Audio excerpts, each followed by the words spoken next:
Good day, everyone. I am Kimberly NUNEZ, and I'm going to discuss the general introduction.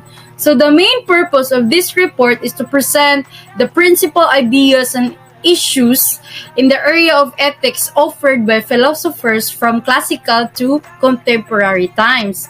The philosophy of man volumes treated such as central issues for man as the question of his unity in being, his spiritual nature, his destiny, and the character of his knowledge. So these two philosophical sciences are called speculative branches of philosophy because their main thrust is toward finding true and satisfactory answer to the question raised, what is it to be in metaphysics and what is it to be a man and philosophy of man. So what is naturalistic tradition? So naturalistic tradition, naturalism and philosophy, a theory that relates scientific method to philosophy by affirming that all beings and events in the universe, whatever their inherent character may be, are natural. Consequently, all knowledge of the universe falls within the pale of the scientific investigation. So naturalism presumes that nature is in principle completely knowable. There is a nature, a regularity, unity, and wholeness that implies objective laws, without which the pursuit of scientific knowledge would be absorbed. Man's endless search for concrete proof of his beliefs is seen as confirmation of naturalistic methodology. So the moral philosopher is concerned with human acts. So human act is the human activity that of man as man. Act of rationality of man involves understanding and free will. A human act can be morally good and morally evil. So with those actions in which we are free and responsible, but he is not alone in this concern. The psychiatrist and the theologian and the psychologist, each in his own way, has an interest in deliberative and free human action. The moral philosopher differs from each of them in the point of view that is uniquely his. Unlike the psychiatrist, the moral philosopher is not concerned with the analysis of the subconscious motivation of any one individual or the exposition of the emotion and the feeling that accompany the actions of individuals in their lives. So the moralist differs from the theologian in that the theologian uses the content of revelation as a source of his normative morality. The psychologist is interested in the measurement and the analysis of the emotion and the complexes that an individual may have. He is not concerned with establishing a systematic structure of the way men ought to act. This latter concern discovering by reason how men ought to act identifies the precise viewpoint of the moralist.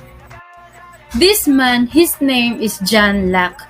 The famous English philosopher once observed that man thought creatively long before Aristotle wrote his logical treatises on how to think. So the same observation can be made about ethics. There were morals long before there was any science of morality. The students bring to his formal study of ethics his experience of having made and continuing to make moral decisions. So the very fact of his being human gives him practice in the area of ethics. But the advantage of a continuing experience of moral decision is not enough. Moral decision require analysis on the philosophical level. Every man wants to feel some rational consistency in the kinds of deliberate action he experiences. So he is not content to choose to act without reflection. He wants to see whether such choices are warranted or perhaps are the best moral choices that he could make. The philosophers presented in this topic have furnished explicit analysis of these moral choices in keeping with the plan of this series. This analysis reflects a holistic approach to morality. However, even with the differences that do exist, certain similarities appear in a key position considered in each section of this report. So, let us then address ourselves to these key issues. That's all for my report, and thank you so much. So, to continue the report, allow Mr. Abing to take over. Thank you. So the next topic we're gonna discuss is the overview of key ethical issues under naturalistic tradition. So naturalistic tradition in philosophy is a theory or tradition that relates scientific method to philosophy itself, by affirming that all beings and events in the world and in the universe, or whatsoever their inherent character may be, are all natural. Naturalistic studies seems not to intervene but only to observe, and therefore are assumed to have fewer or almost no risk due to its self-existence and capable to its own direction. So in contrast to the analysis of key positions, we shall concentrate on the naturalism based on John Dewey as a person behind this naturalistic tradition, because he expressed the naturalistic temper in the classical manner. So here are the four perspectives of key issues pertaining to a naturalistic tradition. First is the value, second is the obligation, third is the natural law, and lastly the virtue. So here is the quick overview of what is value under naturalistic tradition. So value defined as the object of human desire and striving that proceeds from the reflective analysis of the novelty presented to each generation. According to John Dewey, that man seeks to transact with nature by intelligence, he increases his own value as well as that nature by the quality of the solutions he brings in answer to felt the need of his life. So naturalists can see values as being grounded in nature. This begins at the simplest levels, where all creatures distinguish good from bad, where its central principle and value lies behind this in maintaining life and well-being. And here is the second key features under naturalistic tradition, which is the obligation.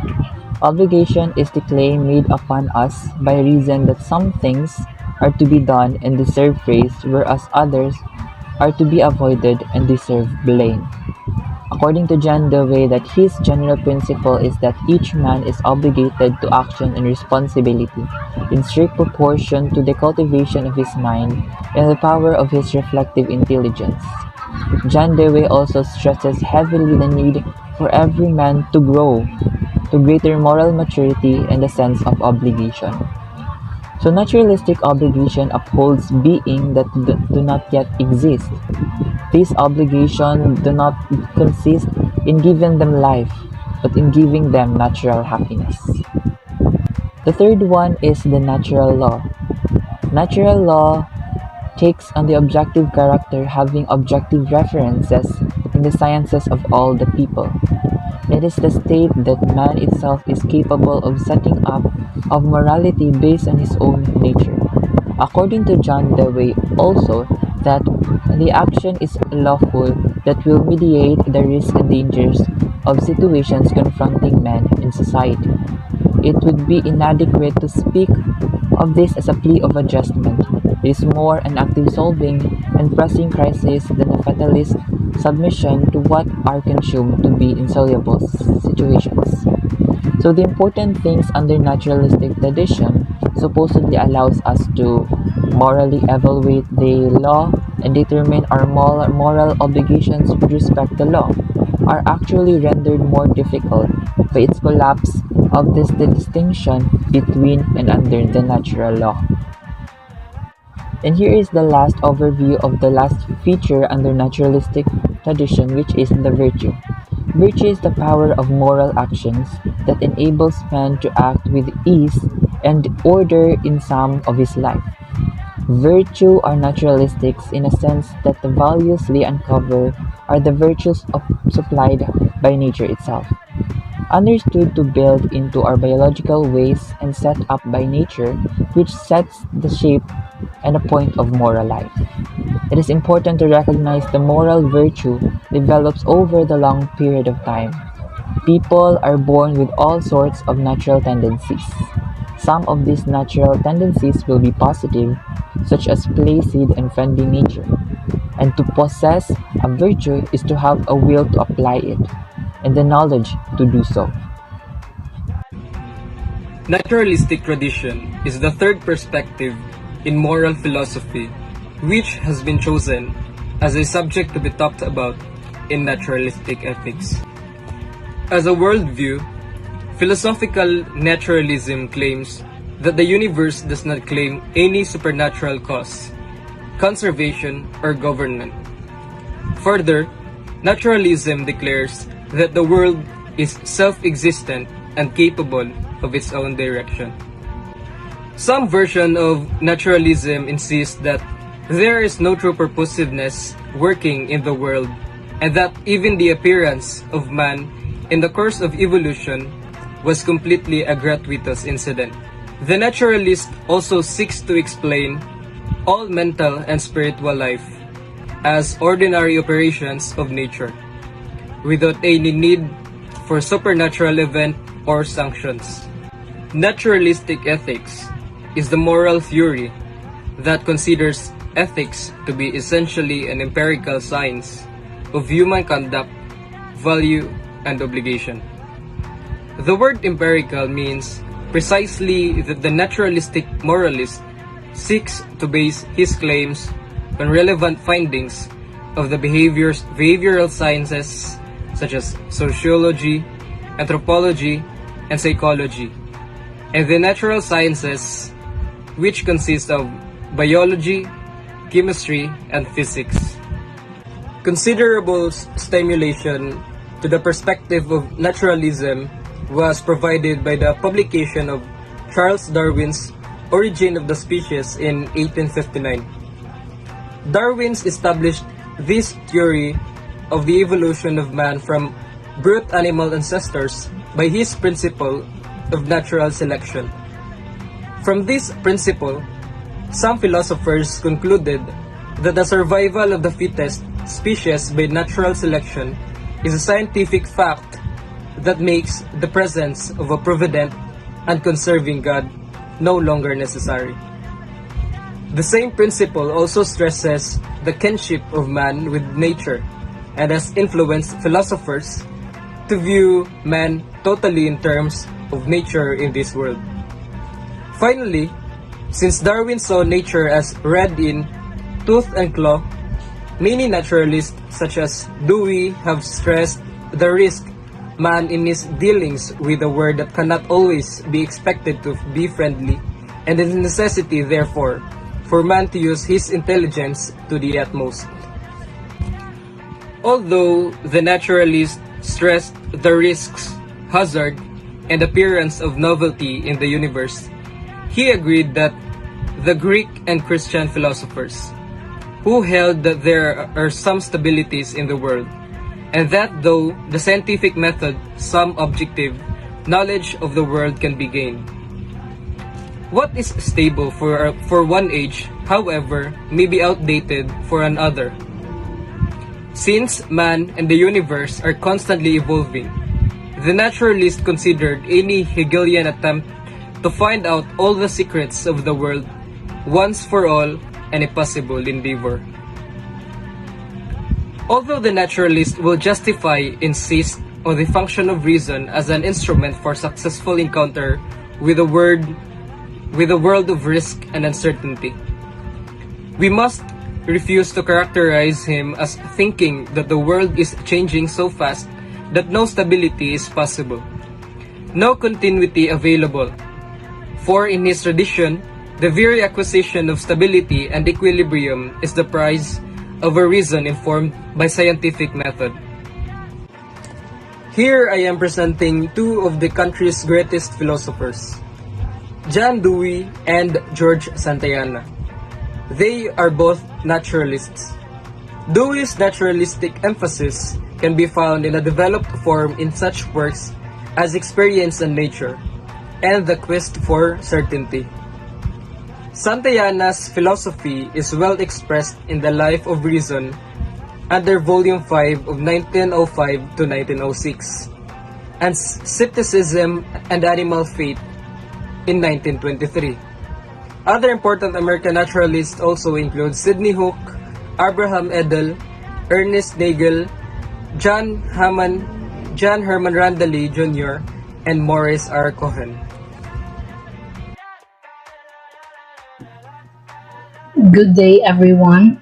And to continue this topic, we are now on the perspective on key issues of the naturalistic tradition. So we need to concentrate on the naturalism of John Dewey as he expressed the naturalistic temper in a classical manner.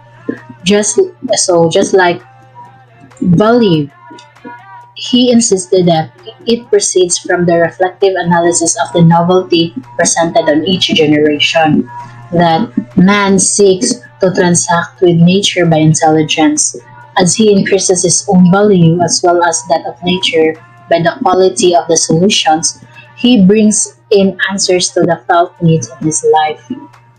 So, supreme value is attained when the intellectual mediation of the challenges offered by the world is successful, that the good man mediates the conflict between past knowledge and present novelty. He does not flee the problems in this world by looking to another more perfect world, that answers must be found in this world.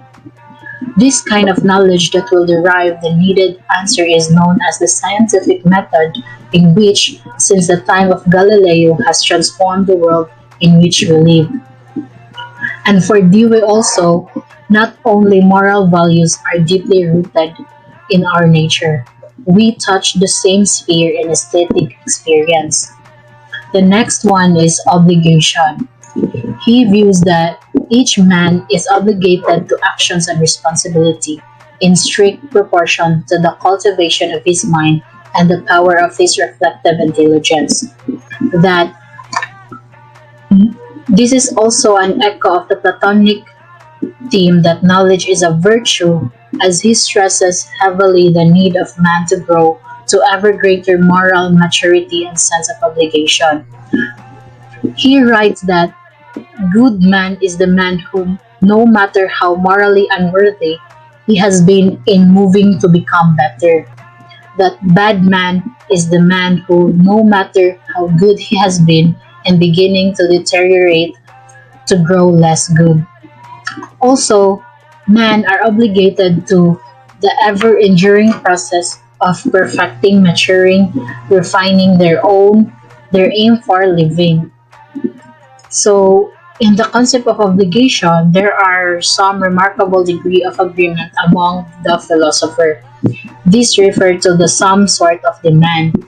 So for Kant, he says that it is imperative, and temporary naturalist Mr. Sidney Hook, he views it as not a description of fact but as prescription of demand. So therefore, obligation refers to something that has the general nature of demand or requirement, or something that exercises a constraining influence upon behavior, yet not a determining compulsion. I will continue to discuss the perspective key issues of naturalistic. When we say naturalistic, it was discussed by ESCARDA, that the philosophical naturalism claims that the universe does not require any supernatural cause, conservation, or government. Further, that naturalism declares that the world is self-existent and capable of its own direction. So we will go into discuss the topic of perspective key issues of naturalistic in the manner of John Dewey. In short, the other two perspective key issues of naturalistic are the natural law and value. What is the natural law? When we say natural law, is a philosophical theory It involves the idea that rights, values, and responsibilities are inherent in human nature. It doesn't require political order or legislature. Natural law contrasts with positive law. Like, for example, the idea that is universally accepted and understood that killing a human being is wrong. However, it is also universally accepted that punishing someone for killing that person is right. So, the norm of morality is also given an objective character in the work of Dewey and other naturalists. So, who is John Dewey? John Dewey was an American philosopher, psychologist, and educational reformer whose ideas have been influential in education and social reform. Although his work has an objective reference to the science of man, is not all considered impervious to change, nor it is binding in the same way in all men. With Dewey, the norm and natural law take on social character. When we say a social character, may depending in the situation if it is a negative or positive. For example, is a positive social character trait, which is honesty, and the negative character trait is the dishonesty. That action is lawful that will mitigate the risks and dangers of situation confronting man and society. It would be poor to speak of this as a plea for adjustment.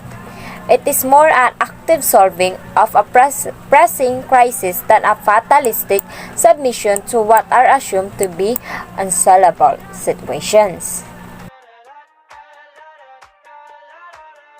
Thus, the naturalists insist that no society or individual can gain true moral life without constantly employing intelligent reflection to make the necessary revision of traditional theory. To meet his own requirements of those society, there is a strong conviction among naturalists that we must avoid the pat answer of past wisdom and be more reflective and experimental in cases of social disorder, such as crime and delinquency. In these problematic areas, we are advised to learn from psychology, sociology, and anthropology. It must remember that to the naturalist, the word natural immediately implies changes, novelty, and risk, not a fixed and final norm whose dictates are timeless. That humans beings are entirely natural beings, a form of life as it has evolved on Earth under changing earthly conditions. So, for John Dewey, the primary fact about nature and reality is dynamic change. In his view, there are no unchanging realities. Apparently, unchanging mathematical rules are for Dewey humanly produced tools that have proven successful for dealing with changing nature. As humanly produced tools, they are belong to history and are not internal. So, we were going to move to virtue. Virtue. What is virtue? Virtue is an action is only right if it is an action a virtuous person will carry out in the same circumstances. A virtuous person is a person who acts virtuously. A person acts virtuously if they possess and live the virtues. A virtue person is a moral characteristic that a person needs to live well. What is the virtue of naturalistic in the manner of John Dewey? From the book of Dewey, Reconstruction and Philosophy. There is a description there that the good man and the bad man. It can be seen that the supreme good quality to be found in man is the development of those values. It means is to develop those values on yourself. Values developed by a family are the foundation for how children learn, grow, and function in the world. These beliefs transmit the way of life a child lives and changes into an individual in a society. These values and moral guides the individual every time in his actions. That is the reason itself proves. Related to this and referred to this in the same selection is an attitude which Dewey calls meliorism. When we say meliorism, it is an idea and a metaphysical thinking holding to the progress. Progress is a real concept leading to an improvement of the world. It holds that humans can, through their interference with processes that would otherwise be natural, produce an outcome which is an improvement over the aforementioned natural one. Meliorism as a conception of the person and society is at the foundation of contemporary liberal democracy and human rights, and is a basic component of liberalism. So we must not be foolish of optimists and imagine evil can be overcome easily and without intelligence. Neither can we be pessimists. So pessimist is a person who tends to see the worst aspect of things or believe that the worst will happen. Pessimists and assume that evil is overwhelming and we are powerless before it. So the middle attitude of meliorism is the ability to struggle, little by little, to make one's lot and the world itself better. The last or final necessary virtue is what Dewey calls sensitivity to the unique character of every moral situation. It's said that sensitivity is the unique character of every moral situation. Moral situation is like, for example, the classic lifeboat dilemma, where there are 10 spaces in the lifeboat, but there are 11 passengers on the sinking ship. A decision must be made as to who will stay behind. A train with a broken brakes is speeding towards a fork in the tracks.